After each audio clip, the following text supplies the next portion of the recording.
dalam waktu dekat, tidak lama kita setelah pernyataan dan memasukkan banding ini, kita akan memasukkan memori banding. Tidak kenal dengan dan tidak pernah berkomunikasi baik sebelum, pada saat, ataupun setelah beliau menjabat sebagai menteri kepada orang yang dimaksud melakukan bersama-sama melakukan tindak pidana korupsi tersebut. Ini kami akan resmi memasukkan dokumen pernyataan banding atas putusan Pak Tom Lembong, ya, di mana kita sudah mendengarkan semua pertimbangan-pertimbangan majelis hakim dan tentu secara nalar hukum dan didasarkan pada pembuktian fakta persidangan itu banyak yang tidak sesuai. Untuk itu kita akan mengajukan banding. Ya, banding ini ranahnya masih judek faksi atau masih pemeriksaan fakta, makanya kita akan membantah hal-hal apa saja yang dinyatakan oleh hakim dalam vonis. Apa-apa aja menjadi pertimbangan oleh majelis hakim akan kita bantah dalam memori banding ini. Dan secara resmi kita siang ini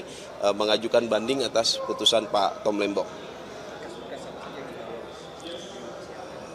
Jadi kalau secara berkas tentu surat kuasa sudah ditandatangani Pak Tom Lembong untuk menyatakan banding, ya kan, kita akan menyatakan banding. Setelah itu tentu dokumen administratif sesuai kebutuhan di pengadilan sudah kita siapkan dan sudah kita penuhi. Dalam waktu dekat, tidak lama kita setelah pernyataan dan memasukkan banding ini, kita akan memasukkan memori banding. Ya, jadi setelah itu memori banding itu akan kita isi, akan kita tuangkan seluruh kejanggalan-kejanggalan atau pertimbangan-pertimbangan majelis hakim yang tidak sesuai dengan fakta persidangan. Contoh paling utama adalah seperti yang sudah disampaikan setelah putusan kemarin, tidak adanya mens rea, tidak adanya niat jahat. Tapi Pak Tom dalam putusan pertama itu dikatakan secara bersama-sama melakukan tindak pidana. Bagaimana sebuah tindak pidana terjadi secara bersama-sama kalau Pak Tomnya sendiri tidak kenal dengan dan tidak pernah berkomunikasi baik sebelum, pada saat, ataupun setelah beliau menjabat sebagai menteri kepada orang yang dimaksud melakukan bersama-sama melakukan tindak pidana korupsi tersebut. Ditambah lagi setelah persidangan dan dipertimbangkan oleh majelis hakim, hakim menyatakan bahwa kerugian itu adalah 194 miliar, bukan 500 miliar. Seperti yang di dalam dakwaan dan tuntutan jaksa. Nah, 190 miliar ini dari mana asalnya? Dari kelebihan bayar PT PPI kepada perusahaan swasta. Pertanyaannya selanjutnya adalah, apakah Pak Tom ini Menteri Perdagangan atau direksi PT PPI? Ataukah Menteri Perdagangan ini adalah pemegang sahamnya PT PPI? PT PPI BUMN, pemegang sahamnya adalah Menteri BUMN, bukan Pak Tom Lembong selaku Mendak. Kenapa jadi kerugian lebih bayar PT PPI terhadap perusahaan swasta gula rafinasi ini ditanggung jawabkan kepada Pak Tom? Apa kausalitasnya? Apa korelasinya? Ini yang sangat kita sayangkan, bagaimana bisa putusan seperti ini. Gitu. Nah, ditambah lagi 194 itu adalah sifatnya potensial loss gitu kan. Nah, itu yang menurut kita itu sangat tidak tepat. Makanya kita menempuh upaya hukum banding ini. Ya, belum. Jadi hari ini kita resmi menyatakan, mengajukan, nanti keluar akta banding, itu kita sampaikan di hari ini. Nanti setelah kita beberapa hari ke depan, kita akan segera menuntaskan memori banding untuk diajukan kepada pengadilan negeri untuk ditujukan ke pengadilan tinggi nanti, Tipikor. Oke, jadi salah satu poin seperti yang tadi sudah disampaikan ya.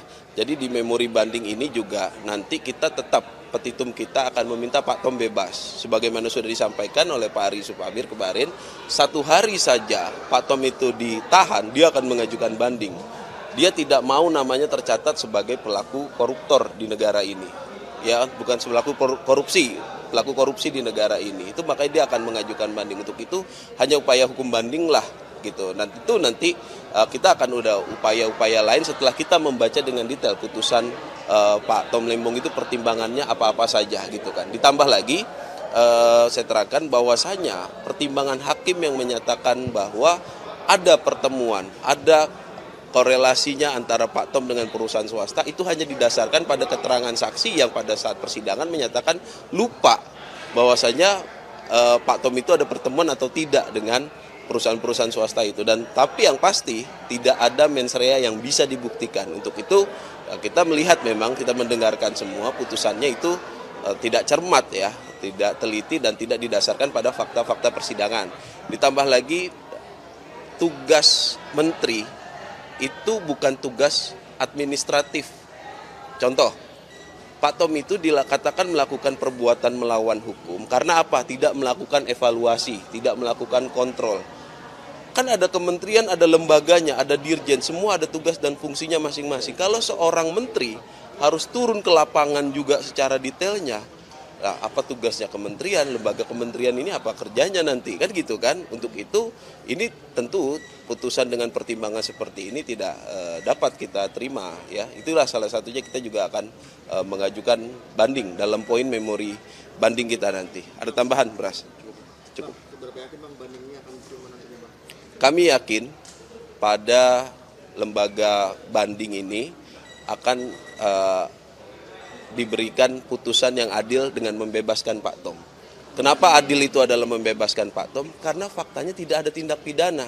Dibaca lagi pasal 2 ayat 1. Itu memperkaya orang lain, itu ada tindakan loh. Ada gerakan, ada niat untuk memperkaya orang. Lah kalau dikatakan seperti mana tadi disampaikan di awal, kalau dikatakan sedari awal secara bersama-sama itu nggak mungkin orang yang nggak kenal, gitu loh. Oh, perbuatannya membuat memperkaya orang lain. Nah, ini nggak logis. Hukum ini bukan cuma aturan, dia harus bisa ada kausalitasnya dan dia harus logis secara secara dalil. Bagaimana mungkin orang memperkaya orang yang tidak dikenalnya, gitu loh. Orang memperkaya orang lain dalam pasal 2 ayat 1 itu berdasarkan keterangan ahli yang kita dengarkan itu adalah memperkaya diri sendiri melalui orang lain. Pasti ada bagiannya, pasti ada yang diambil, pasti mendapatkan sesuatu hal. Lah ini jangankan mendapatkan, kenal aja enggak, berhubungan aja baik secara langsung ataupun tidak langsung juga pun tidak, gitu kan. Nah, ini yang sangat kita sayangkan kok pertimbangan seperti ini menghasilkan putusan yang menyatakan seorang Tom Lembong itu dinyatakan korupsi gitu.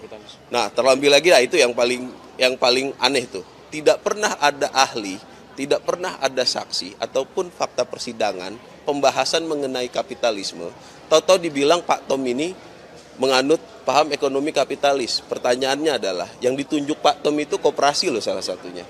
Koperasi di persidangan itu baik Inkopkar ataupun Inkopol itu mengetahui dan menyampaikan dan menjadi kesaksian di persidangan bahwasanya koperasi-koperasi ini keuntungannya dari membantu proses distribusi gula ke pedalaman, ya harus diingat ya, Indonesia itu luas. Distribusi gula ini keuntungan atau pendapatannya dari membantu stabilisasi harga dan menjaga stok ini, itu keuntungannya untuk anggota koperasi, baik itu Inkopkar ataupun Inkopol. Bagaimana bisa tindakan seperti ini dikatakan kapitalis? Terlebih lagi ini adalah bentuk intervensi negara terhadap pasar. Ya kan, kalau dibiarkan oleh pasar, nah ini yang aneh gitu loh. Jadi kok hakim tahu-tahu menyatakan ada ekonomi kapitalis tanpa ada pembahasan. Ini kita dari mana kita nggak paham ini nalarnya hakim seperti apa, kok bisa tahu-tahu muncul ada putusan berpertimbangan.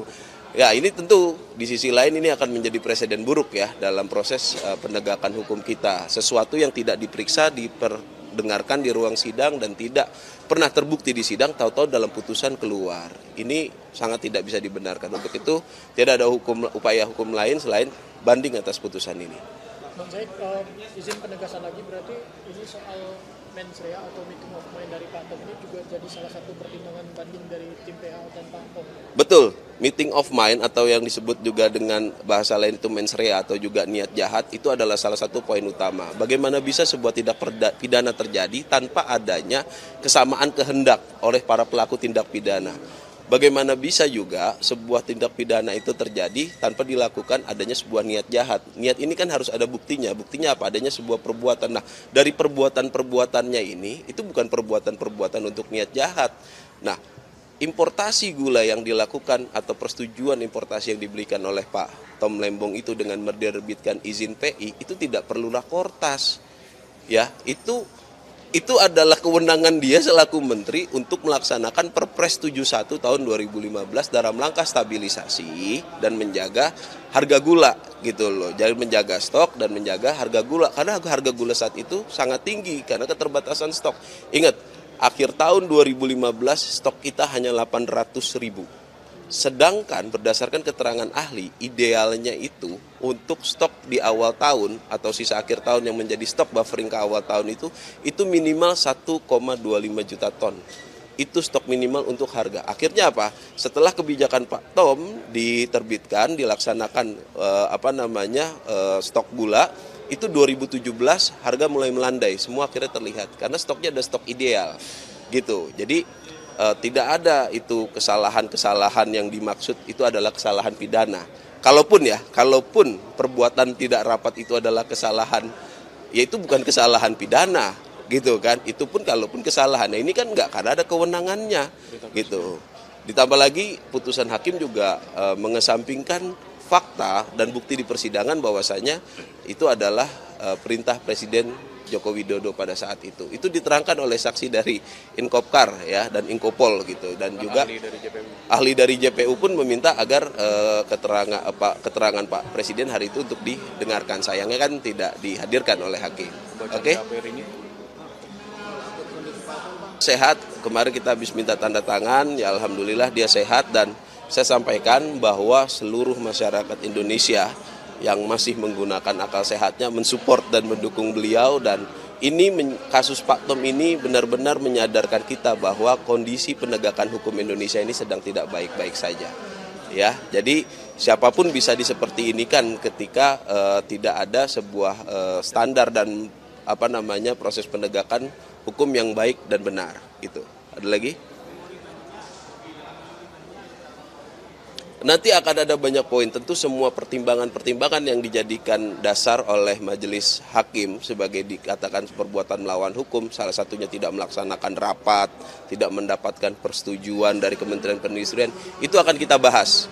Itu akan ada banyak hal. Nah, mengenai rekomendasi Kementerian Perindustrian, itu untuk gula industri. Kita sudah membuktikan, contohnya adalah PT Angels Product itu ada dokumen rekomendasi dari Dirjen Agro Kementerian Perindustrian. Itu kalau untuk industri itu diterbitkan bulan Februari 2016 dan itu sudah kita jadikan bukti juga di persidangan. Kalau kebutuhan industri butuh rekomendasi dari Kementerian Perindustrian. Kalau ini yang diimpor itu untuk gula konsumsi, bukan untuk gula industri. Untuk apa fungsinya persetujuan dari Dirjen Kementerian Perindustrian? Nah, kenapa yang diimpor adalah gula kristal mentah? Itulah letak kebijakannya Pak Tom, agar apa? Agar ada pengolahan dalam negeri, ada lapangan kerja yang tercipta, dan ada penambahan devisa.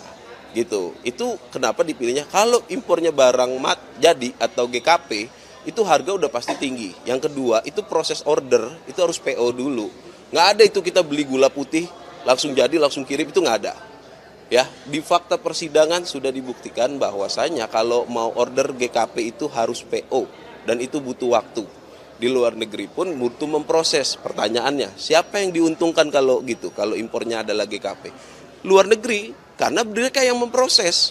Bukan dalam negeri. Kalau dalam negeri yang memproses, otomatis ada tenaga kerja, ada pajak atas tenaga kerja, ada barang-barang untuk memproses itu yang menimbulkan keuntungan bagi Indonesia. Makanya kita mendatangkan ahli itu bisa membuktikan kurang lebih ada 900 miliar pendapatan atau keuntungan negara yang diterima dengan mengimpor gula kristal mentah.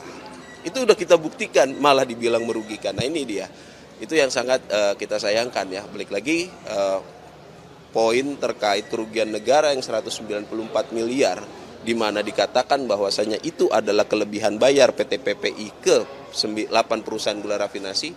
Apa korelasinya dengan Pak Tom? Emangnya Pak Tom ini dirut PT PPI? Nah, coba ditanya dirutnya. Lah ini yang masuk kan Pak Charlesnya, ya kan? Selaku direktur bisnis, dirutnya kan nggak masuk Ibu Dayu itu kan? Nah itu coba ditanya itu, ya kan? Kenapa menentukan harga sekian? Karena itu urusannya udah urusan bisnis to bisnis. Nggak ada korelasinya dengan menteri dalam penentuan harga. Pak Tom menerbitkan persetujuan impor. Ya, persetujuan impor ini kemudian oleh PT PPI dan perusahaan gula tersebut terjadi komunikasi dan perjanjian. Apa korelasinya dengan Pak Tom? Kok bisa sih 190 ini karena perbuatannya Pak Tom? Ini terlalu maksa. Ya, ini terlalu dipaksakan. Untuk itu sekali lagi kita tegaskan, kita akan banding atas putusan hakim dan seluruh pertimbangan, karena tidak ada yang benar menurut kita pertimbangan-pertimbangan tersebut. Itu perlu kita bantah lah, ya.